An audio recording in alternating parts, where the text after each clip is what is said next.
Dirty linen, trending worldwide. Bakit ayaw ng netizens na matatapos ito?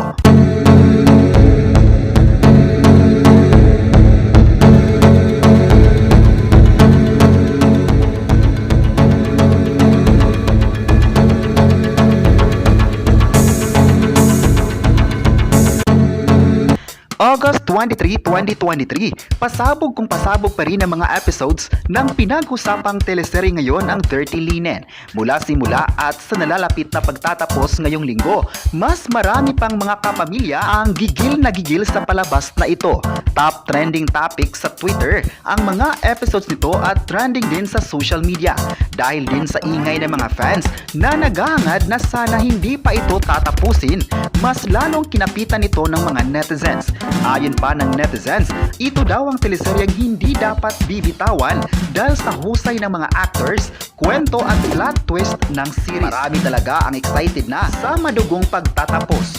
Bida sa Dirty Linen ang former Kapuso star na si Janine Gutierrez na lumipat sa ABS-CBN kahit nawalan man ito ng prangkisa. Ngunit sa pananatili niya bilang isang kapamilya, napabilang siya sa Marry Me, Marry You. At ngayon sa Dirty Linen, masaya si Janine Gutierrez bilang isang kapamilya. Dahil din sa tulong ng ABS-CBN series, marami siyang natututunan. Marami siyang mga artist na nakatrabaho. Maalalang noong lumipat siya sa ABS-CBN ay makikitang emosyonal ito. Marami din ang nagtatanong noon kung bakit pinili ni Janine Gutierrez na lumipat kahit wala naman itong prangkisa. Pero ayon pa niya, gusto niyang mag-explore ng bago kaya lumipat siya. Wala rin siyang masamang komento sa GMA7 dahil malaki din ang naitulong ng Kapuso Network sa kanyang showbiz career. Thankful talaga si Janine Gutierrez sa GMA7 at ABS-CBN sa pag-aalaga ng kanyang career. Ayon pa ng mga netizens, good decision ito para kay Janine Gutierrez dahil nabibigyan siya ng biggest break sa Kapamilya Network. Malaki din ang improvements ni Janine. Pero kahit noon pa, magaling na talaga ito at award-winning star ng GMA7.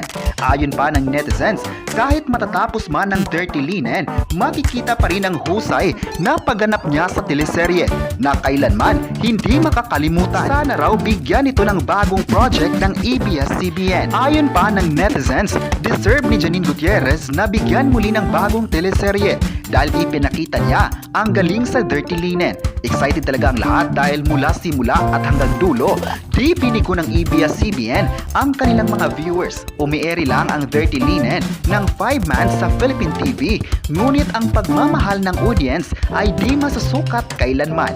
Kayo, ano ang masabi nyo na trending worldwide ang Dirty Linen? I-comment na kung excited na ba kayo sa finale nito at huwag kalimutang i-subscribe ang ating YouTube channel.